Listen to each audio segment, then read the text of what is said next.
नमस्कार दोस्तों। आज हम क्लास 10 इकोनॉमिक्स के चैप्टर 3 मुद्रा और साख यानी मनी एंड क्रेडिट को पढ़ने वाले हैं। यह अध्याय हमारे दैनिक जीवन से बहुत गहराई से जुड़ा हुआ है। सुबह से लेकर रात तक हम जहां भी पैसे का उपयोग करते हैं, चाहे सामान खरीदना हो, बैंक में पैसा जमा करना हो, यूपीआई से पेमेंट करना हो, एटीएम कार्ड इस्तेमाल करना हो या लोन लेना हो, हर जगह इस चैप्टर का कनेक्शन मिलता है। लेकिन क्या आपने कभी सोचा है कि पहले लोग बिना पैसों के खरीदारी कैसे करते थे? बैंक हमारे पैसे का क्या करते हैं? लोन आखिर मिलता कैसे है? और यूपीआई जैसे डिजिटल पेमेंट्स इतने आसान कैसे बन गए? इन सभी सवालों के जवाब हमें इस चैप्टर में मिलने वाले हैं। इस अध्याय की शुरुआत हम करेंगे वस्तु विनिमय प्रणाली यानी बार्टर सिस्टम से, जहां लोग एक वस्तु के बदले दूसरी वस्तु लेते थे। फिर हम समझेंगे कि मुद्रा यानी मनी क्या होती है, उसके क्या क्या कार्य होते हैं और आखिर क्यों मुद्रा ने पूरी अर्थव्यवस्था को बदल दिया। इसके बाद हम जानेंगे कि बैंक कैसे काम करते हैं, लोग बैंक में पैसा क्यों जमा करते हैं और बैंक लोन देकर अर्थव्यवस्था को कैसे आगे बढ़ाते हैं। फिर आएगा चैप्टर का सबसे महत्वपूर्ण टॉपिक, साख यानी क्रेडिट। हम सीखेंगे कि फॉर्मल क्रेडिट क्या होता है, इनफॉर्मल क्रेडिट क्या होता है और दोनों में अंतर क्या है। इसके साथ हम पढ़ेंगे सेल्फ हेल्प ग्रुप्स यानी SHGs, आरबीआई की भूमिका और आज के समय में तेजी से बढ़ती डिजिटल बैंकिंग और यूपीआई पेमेंट्स के बारे में। ये चैप्टर सिर्फ एग्जाम के लिए नहीं, बल्कि रियल लाइफ में स्मार्ट फाइनेंशियल डिसीजंस लेने के लिए भी बहुत जरूरी है। तो तैयार हो जाइए, क्योंकि आगे की स्लाइड्स में हम इस पूरे चैप्टर को बहुत आसान भाषा, रियल लाइफ एग्जाम्पल्स और विजुअल्स की मदद से स्टेप बाय स्टेप समझने वाले हैं। चलिए शुरू करते हैं मनी एंड क्रेडिट का ये शानदार चैप्टर। दोस्तों, अब हम इस चैप्टर का सबसे पहला टॉपिक पढ़ने जा रहे हैं, वस्तु विनिमय प्रणाली, जिसे इंग्लिश में बार्टर सिस्टम कहते हैं।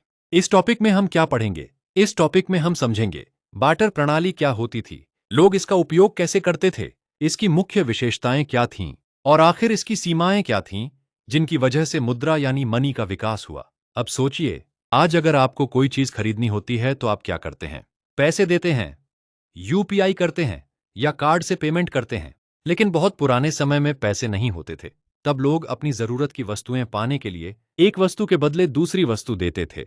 इसी व्यवस्था को वस्तु विनिमय प्रणाली कहा जाता है।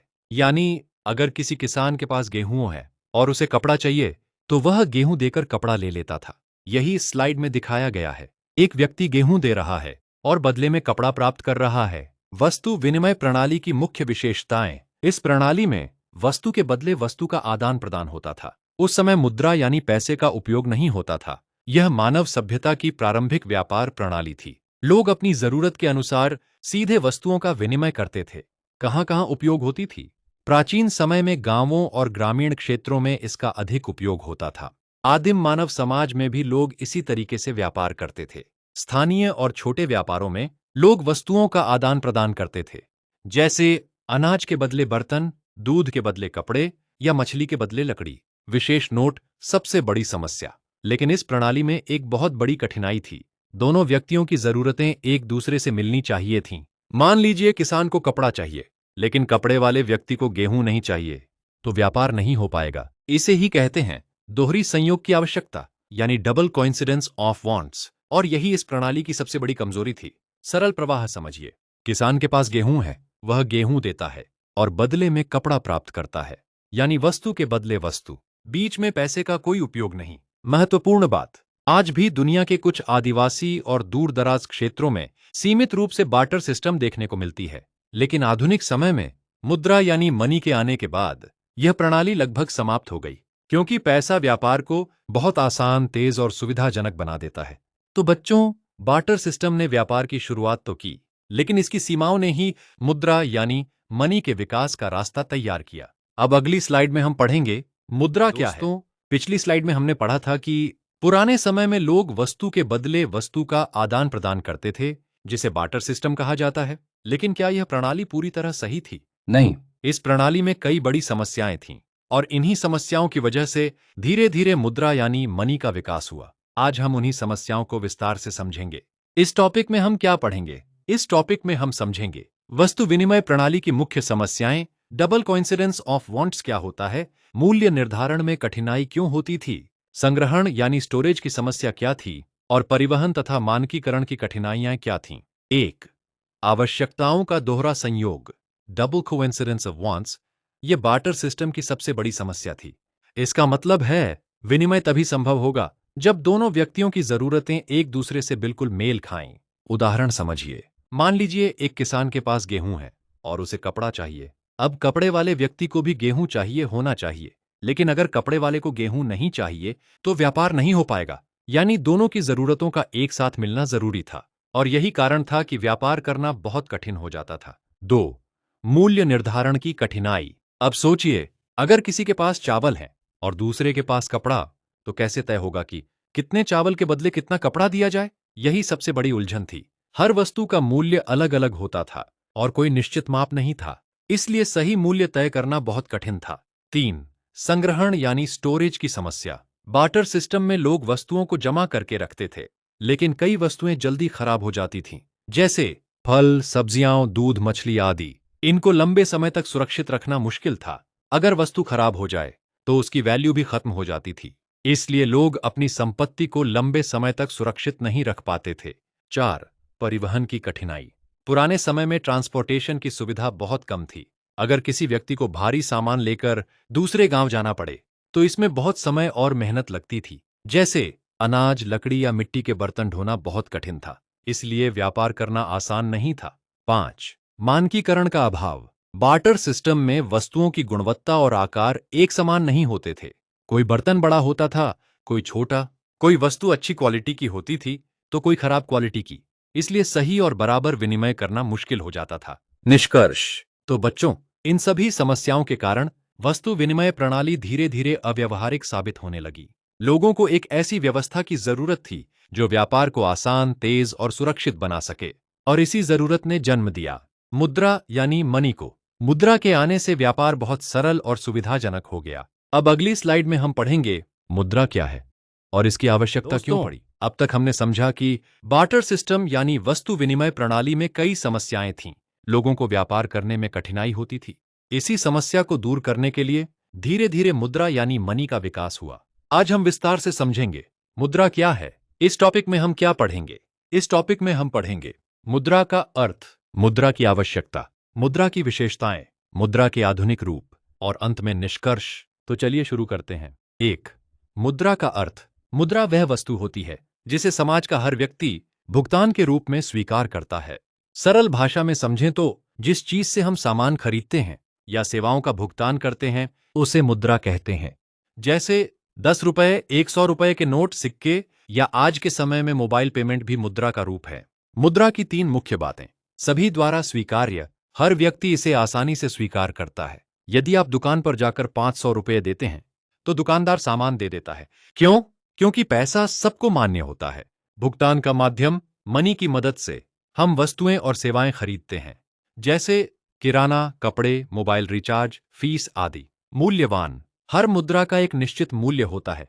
जैसे 100 रुपये की कीमत तय है, इसलिए चीजों का मूल्य आसानी से तय किया जा सकता है। 2. मुद्रा की आवश्यकता। अब सवाल आता है, आखिर मनी की जरूरत क्यों पड़ी? क्योंकि मुद्रा ने जीवन और व्यापार दोनों को बहुत आसान बना दिया। विनिमय को सरल बनाती है। अब हमें वस्तु के बदले वस्तु ढूंढने की जरूरत नहीं पड़ती, सीधे पैसे देकर सामान खरीद सकते हैं। समय और श्रम की बचत। बार्टर सिस्टम में सही व्यक्ति ढूंढने में बहुत समय लगता था, लेकिन मनी आने के बाद व्यापार बहुत जल्दी होने लगा। मूल्य निर्धारण आसान। अब हर वस्तु की कीमत पैसे में तय होने लगी। जैसे एक किताब 500 रुपए या मोबाइल 15,000 रुपए। इससे तुलना करना आसान हो गया। धन को सुरक्षित रखा जा सकता है। लोग अब अपना पैसा बैंक में जमा कर सकते हैं। इससे चोरी या नुकसान का डर कम हो गया। आर्थिक विकास को बढ़ावा। जब व्यापार आसान हुआ तो उद्योग, बाजार और रोजगार भी बढ़ने लगे। इससे देश की इकोनॉमी मजबूत हुई। 3. मुद्रा की विशेषताएं। अब जानते हैं कि अच्छी मुद्रा में कौन कौन सी क्वालिटीज होनी चाहिए। सामान्य स्वीकृति, हर व्यक्ति इसे स्वीकार करे। अफोर्डेबिलिटी, इसे आसानी से एक स्थान से दूसरे स्थान तक ले जाया जा सके। टिकाऊ, मुद्रा जल्दी खराब ना हो। मूल्यवान, उसका एक निश्चित और भरोसेमंद मूल्य हो। सीमित आपूर्ति, मुद्रा बहुत अधिक मात्रा में नहीं होनी चाहिए, वरना उसकी वैल्यू कम हो जाएगी। पहचान में आसान, असली और नकली मुद्रा में आसानी से अंतर पता चल सके। 4. मुद्रा के आधुनिक रूप। आज के समय में मनी केवल नोट और सिक्कों तक सीमित नहीं है। अब मुद्रा के कई आधुनिक रूप हैं। करेंसी, सरकार द्वारा जारी नोट और सिक्के। बैंक डिपॉजिट्स, बैंक में जमा पैसा जिसे एटीएम या चेक के जरिए निकाला जा सकता है। चेक बैंक को दिया गया लिखित भुगतान आदेश। Digital payment. आज के समय में UPI, mobile wallet, debit card और क्रेडिट कार्ड का उपयोग तेजी से बढ़ रहा है। अब लोग घर बैठे मोबाइल से पेमेंट कर देते हैं। यही डिजिटल इंडिया की ताकत है। 5. निष्कर्ष। तो बच्चों, मुद्रा ने व्यापार और विनिमय की प्रक्रिया को बहुत आसान, सुविधाजनक और व्यवस्थित बना दिया। अगर मनी न होती तो आज का मॉडर्न व्यापार संभव नहीं होता। इसलिए मुद्रा को आधुनिक अर्थव्यवस्था की रीढ़ कहा जाता है। अब अगली स्लाइड्स में हम पढ़ेंगे मुद्रा के कार्य, बैंक कैसे काम करते हैं और साख यानी क्रेडिट क्या होता है। पिछली स्लाइड में हमने समझा था कि मुद्रा क्या होती है और इसकी आवश्यकता क्यों पड़ी। लेकिन क्या मनी केवल खरीदारी करने के लिए ही उपयोग होती है? नहीं। मुद्रा के कई महत्वपूर्ण कार्य होते हैं जो हमारी पूरी अर्थव्यवस्था को व्यवस्थित तरीके से चलाने में मदद करते हैं। आज हम विस्तार से पढ़ेंगे मुद्रा के कार्य। इस टॉपिक में हम क्या पढ़ेंगे? इस टॉपिक में हम समझेंगे विनिमय का माध्यम, मूल्य का माप, धन का संचय, स्थगित भुगतान का माध्यम और मुद्रा के अन्य कार्य। 1. विनिमय का माध्यम, मीडियम ऑफ एक्सचेंज। मुद्रा का सबसे महत्वपूर्ण कार्य है खरीद बिक्री को आसान बनाना। पुराने समय में बार्टर सिस्टम में वस्तु के बदले वस्तु ढूंढनी पड़ती थी, लेकिन अब हम सीधे पैसे देकर कोई भी वस्तु खरीद सकते हैं। उदाहरण समझिए, अगर आपको सब्जी खरीदनी है तो अब आपको गेहूं या कपड़ा देने की जरूरत नहीं, आप सीधे पैसे देकर सब्जी खरीद लेते हैं। इसलिए मुद्रा व्यापार को बहुत आसान और तेज बना देती है। 2. मूल्य का माप, मेजर ऑफ वैल्यू। मुद्रा वस्तुओं और सेवाओं के मूल्य को मापने का कार्य भी करती है, यानी हर वस्तु की कीमत रुपयों में तय की जाती है। जैसे सब्जियों की कीमत 50 रुपये और शर्ट की कीमत 350 रुपये। इससे तुलना करना आसान हो जाता है। अब लोगों को यह सोचने की जरूरत नहीं पड़ती कि एक शर्ट के बदले कितनी सब्जियां देनी होंगी। मनी ने वैल्यू तय करना आसान बना दिया। 3. धन का संचय, स्टोर ऑफ वैल्यू। मुद्रा को भविष्य के लिए बचाकर रखा जा सकता है, यानी हम अपनी कमाई को बैंक, गुल्लक या लॉकर में सुरक्षित रख सकते हैं। उदाहरण, अगर आप आज 1000 रुपये बचाते हैं तो भविष्य में उसका उपयोग कर सकते हैं। लेकिन बार्टर सिस्टम में फल, सब्जियां या अनाज लंबे समय तक सुरक्षित नहीं रखे जा सकते थे, इसलिए मुद्रा धन को सुरक्षित रखने का सबसे अच्छा माध्यम बन गई। 4. स्थगित भुगतान का माध्यम, स्टैंडर्ड ऑफ डिफर्ड पेमेंट्स। ये नाम थोड़ा कठिन लगता है, लेकिन इसका मतलब बहुत आसान है। इसका अर्थ है आज वस्तु या सेवा प्राप्त करना और भुगतान बाद में करना, यानी उधार या लोन की सुविधा। उदाहरण, home loan, education loan, car loan आदि। आज लोग पहले घर या गाड़ी खरीद लेते हैं और बाद में धीरे धीरे पैसे चुकाते हैं। यह सुविधा मुद्रा के कारण ही संभव हो पाई है। 5. मुद्रा के अन्य कार्य, अदर फंक्शंस। मुद्रा के और भी कई महत्वपूर्ण कार्य हैं। अंतर्राष्ट्रीय व्यापार, मनी की मदद से देशों के बीच व्यापार आसान होता है। भारत दूसरे देशों से सामान खरीदता और बेचता है। आर्थिक विकास, मुद्रा निवेश, व्यापार और उद्योग को बढ़ावा देती है। जब व्यापार बढ़ता है तो देश की इकोनॉमी भी मजबूत होती है।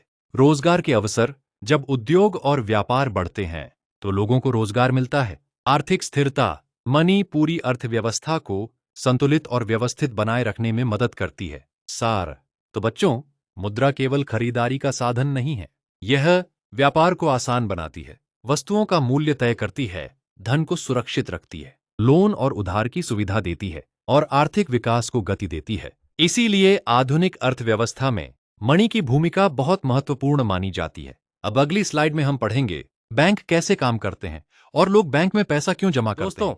अब तक हमने समझा कि मुद्रा क्या होती है और मुद्रा के क्या क्या कार्य होते हैं, लेकिन क्या आपने ध्यान दिया है कि समय के साथ पैसे का रूप भी बदलता गया है? पहले लोग केवल सिक्कों और नोटों का उपयोग करते थे, लेकिन आज के डिजिटल युग में मोबाइल से पेमेंट, एटीएम कार्ड, यूपीआई और नेट बैंकिंग का उपयोग तेजी से बढ़ गया है। आज हम पढ़ेंगे आधुनिक मुद्रा के रूप। इस टॉपिक में हम क्या पढ़ेंगे? इस टॉपिक में हम समझेंगे मुद्रा यानी करेंसी, सिक्के यानी कॉइन्स, मांग जमा यानी डिमांड डिपॉजिट्स, चेक यानी चेके, डिजिटल मुद्रा यानी डिजिटल मनी और अन्य आधुनिक रूप। एक मुद्रा, करेंसी। सरकार द्वारा जारी किए गए नोटों को मुद्रा कहा जाता है। इन नोटों को देश के सभी लोग भुगतान के रूप में स्वीकार करते हैं, जैसे 10 रुपये, 20 रुपये, 50 रुपये, 100 रुपये, 500 रुपये और 2000 रुपये के नोट। इन नोटों को भारतीय रिजर्व बैंक यानी आरबीआई जारी करता है। जब हम बाजार में कोई सामान खरीदते हैं तो सबसे अधिक उपयोग इन्हीं नोटों का होता है। 2. सिक्के, कॉइन्स। छोटे लेन देन के लिए धातु के बने सिक्कों का उपयोग किया जाता है, जैसे 1 रुपया, 2 रुपये, ₹5 और ₹10 के सिक्के।